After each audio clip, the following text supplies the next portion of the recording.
우리는 지난 며칠 동안 마지막 때에 이 땅에 임할 하나님 심판을 잘 준비하라는 메시지를 살펴보았습니다. 왜냐하면 그래야 영원한 천국인 하나님 나라에 들어갈 수 있기 때문입니다. 그런데 마지막 때에 심판이 있다는 증거는 무엇일까요? 영원한 천국이 있다는 증거는 무엇일까? 그것의 가장 확실한 증거는 바로 이 땅에 임한 하나님 나라입니다. 예수님께서 이미 이 땅에 가지고 오신 그 하나님의 나라는 마지막 때에 우리가 들어갈 하나님 나라인 천국이 분명히 있다는 가장 확실한 증거이자 예표입니다. 그리고 이 땅에 임한 하나님 나라의 가치관을 따라 살아가는 그 사람이 바로 영원한 천국을 보장받은 사람이겠죠. 오늘 본문은 그 하나님의 나라가 이곳에 임한 것을 다시 한번 확인시켜주는 내용을 다루고 있습니다. 오늘 본문에서 예수님께서 안식일에 한 여인의 질병을 고쳐주시면서 이 땅에 하나님 나라가 임했다는 것을 보여주십니다.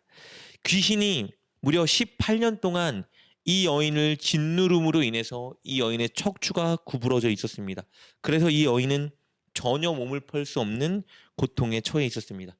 귀신의 괴롭힘으로 인해 몸이 구부러진 이 여인은 사회적으로도 배척당하고 무시당하는 위치에 놓여져 있었습니다.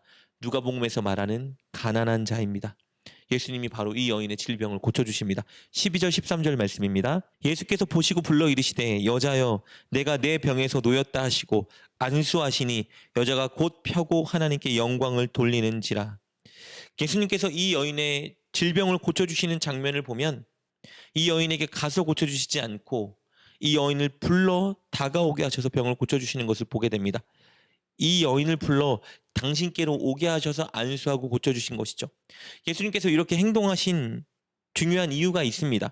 그것은 당시 사회에서 배척당하고 있던 이 여인이 하나님 나라의 공동체여 백성으로 부름받고 수용되었다는 사실을 보여주기 위함이었습니다. 예수님은 당신의 말에 순종하여 당신께로 온 이 여인을 안수해 주셨고 그러자 즉시 그녀를 괴롭히던 귀신이 떠나가고 여인의 몸이 펴졌습니다. 영적으로 육적으로 억누르고 포로되게 만들었던 그 권세가 예수님의 선언과 안수로 완전히 사라진 것이죠. 그녀가 치유와 자유함을 맛보게 되었습니다. 그러자 이 여인은 진정 하나님께 영광을 올려드립니다. 이것이 무엇을 의미할까요? 그녀에게 하나님 나라가 임했다는 것을 의미합니다. 이 땅에 하나님 나라 실체가 임했다는 것을 보여주는 것이죠. 그런데 이렇게 은혜롭고 놀라운 장면을 전혀 반기지 않는 사람이 있었습니다. 회당장이었는데요. 14절 말씀 이렇게 기록되어 있습니다. 회당장이 예수께서 안식일에 병 고치는 것을 분내어 무리에게 이르되 일할 날이 엿새가 있으니 그 동안에 와서 고침을 받을 것이요 안식일에는 하지 말 것이니라 하거늘. 그는 예수님께서 안식일에 이 여인을 고쳐주신 것이 대단히 화가 났습니다. 왜냐하면 그의 기준에 따르면 예수님의 이 치유 사역은 안식일을 어긴 행동이 되기 때문이었습니다. 우리가 지금까지 여러 차례 살펴보았던 것처럼 당시 종교 지도자들은 안식일의 참뜻을 전혀 이해하지 못했습니다. 율법의 정신을 전혀 이해하지 못했죠. 그저 문자적으로 율법을 준수하기에 급급했습니다. 그래서 안식일에 하면 안 된다는 수많은 율법 세부 조항들을 그들이 만들었고 백성들을 억누르고 지치고 힘들게 만들고 있었습니다. 그러나 안식일은 생명과 구원을 주신 하나님의 은혜를 기억하며 감사하는 날입니다. 그리고 안식일은 그 생명과 구원을 주신 하나님의 은혜를 전하고 나누는 날이었습니다. 하나님은 이것을 위해서 백성들이 안식일에 자기 자신을 위한 일을 금지시키셨고 충분히 하나님의 은혜를 묵상하고 나누도록 안식일 율법을 주셨던 것입니다. 그러니 예수님은 지금 안식일의 참 안식일의 정신을 실천하고 계셨던 것이죠.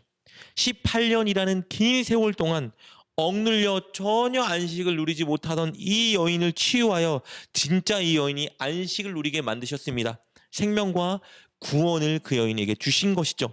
그리고 하나님의 구원의 은혜에 그녀가 감사하며 하나님께 영광을 올려드리게 만들었습니다.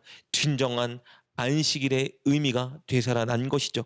그러나 회당장은 율법의 참 정신을 전혀 이해하지 못했기 때문에 예수님이 안식일을 어기고 있다 생각하며 화를 내고 있었던 것입니다. 그러자 예수님은 회당장에게 이렇게 말씀하십니다. 16절입니다. 그러면 18해 동안 사탄에게 매임바 된 이 아브라함의 딸을 안식일에 이 매임에서 푸는 것이 합당하지 아니하냐. 이런 말이겠죠. 내가 사탄과 질병으로 억눌려 전혀 안식을 누리지 못하던 이 여인을 고쳐 참 생명과 구원과 안식을 준 것이 이 안식일에 합당하지 아니않겠느냐라고 반문하셨습니다. 예수님은 안식일 제정의 참 정신과 의미에 합당하게 일하고 계셨습니다. 영혼들에게 생명과 구원을 주는 일을 하고 계셨고, 그로 인해 생명과 구원의 주관자 하나님께 영광이 올려지게 하고 계셨던 것입니다. 그런데요, 예수님께서 여인을 고쳐주신 이 사건은요, 단순히 한 사람을 치유한 의만 갖는 것은 아닙니다. 예수님은 이 치유를 통해서 하나님 나라가 이 땅에 임했다는 것을 보여주고 계셨던 것입니다. 이사야 61장 1절 2절에 기록되었던 그 하나님 나라, 예수님께서 누가복음 4장 18절 19절 말씀을 통해 당신이 이 땅에 가지고 오셨다고 선포한 그 하나님의 나라가 실제 이 땅에 있다는 것을 보여주고 계셨습니다. 가난한 자가 복음을 듣고 사탄과 질병에 눌리고 포로된 자가 자유함을 얻는 그 하나님 나라, 소외된 자가 오직 믿음으로 받아들여지는 그 하나님의 나라가 이 땅에 임했다는 것을 예수님은 보여주고 계셨습니다. 예수님을 통해서 하나님의 나라가 바로 이 땅에 이 여인에게 임한 것을 예수님은 보여주고 계셨던 것이죠. 그래서 예수님은 이 땅에 가지고 오신 하나님 나라가 어떤 나라인지 이어 교훈을 주십니다. 19절 말씀입니다. 마치 사람이 자기 채소밭에 갖다 심은 겨자씨 한 알 같으니 자라 나무가 되어 공중의 새들이 그 가지에 깃들었느니라. 예수님은 작은 겨자씨 한 알이 심겨지고 자라나서 큰 나무가 되는 것으로 하나님 나라를 비유하고 있습니다.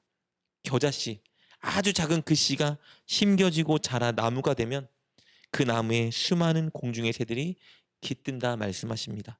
이 표현은 에스겔 17장 22절 23절에 예언된 표현입니다. 에스겔의 이 예언은요, 이 땅에 임하는 하나님 나라는 시간이 갈수록 그 영향력이 펼쳐지면서 세계 만방의 모든 사람들이 다가와 진정한 평화를 누릴 수 있는 강력하고 완전한 나라가 될 것이다 예언하는 표현이었습니다. 바로 그 나라를 예수님이 이 땅에 가지고 오셨습니다.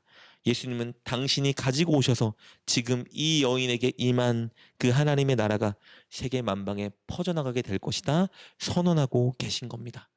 한 가지 비유 예를 더 살펴볼까요? 21절입니다. 마치 여자가 가루 서말 속에 갖다 넣어 전부 부풀게 한 누룩과 같으니라 하셨더라. 예수님은 또 하나님의 나라를 가루 서말을 부풀게 한 누룩으로 비유하고 계십니다. 가루 서말은 빵으로 만들면 150여 명이 먹을 수 있는 엄청난 양입니다. 그런데 작고 보잘것없어 보이는 누룩이 이 많은 가루에 섞이면 이것들을 부풀리는 힘을 가지고 있는데요. 하나님의 나라가 바로 그렇다는 것입니다. 이 땅에 임한 하나님 나라는 미약해 보일 수 있고 별 볼 일 없어 보일 수도 있지만 시간이 지나면 급속도로 퍼져 많은 세상을 변혁시키는 힘을 가진 나라라 설명하고 계신 겁니다. 마치 예수님 한 분이 온 세상을 변화시키고 구원의 길로 인도하신 것처럼 예수님 12제자와 따르던 무리들을 통해서 지금 우리가 구원의 길로 인도되는 것처럼 하나님 나라는 영혼을 살리고 구원을 주며 반드시 퍼져나가는 힘을 가진 곳이다 선언하고 계신 겁니다. 오늘 본문은 이렇게 예수님께서 이 땅에 가지고 오신 하나님 나라에 대해 선언하는 내용을 다루고 있었습니다. 사랑하는 여러분, 이 땅에 하나님의 나라가 임했습니다. 우리에게 구원과 자유와 평안을 주는 하나님의 나라는 이 땅에 실제하고 있습니다. 저와 여러분이 예수님을 믿고 성령님과 동행하는 삶을 살고 있다면, 그리고 예수님 말씀대로 순종하려 노력한다면 우리는 하나님의 나라를 살아가고 있는 것입니다. 그렇다면 첫째, 우리는 성령의 열매를 맺어가며 변화되어야만 합니다. 날마다 꾸준히 변혁되어야 진정 하나님의 나라가 우리 안에 있다는 증거가 되기 때문입니다. 그리고 둘째, 우리는 하나님의 나라를 전해야 합니다. 사람들에게 섬김으로 말로 하나님의 나라를 전해야 됩니다. 혹시 우리의 전함에도 불구하고 노력에도 불구하고 별 반응이 없어 보여도 변화가 없어도 괜찮습니다. 우리가 꾸준히 하나님의 나라를 전할 때 반드시 때가 되면 누룩같이 강력한 하나님의 나라가 확장될 것입니다. 반드시 우리가 전한 하나님 나라로 인해 사람들이 구원과 생명을 얻는 자리에 서게 될 것입니다.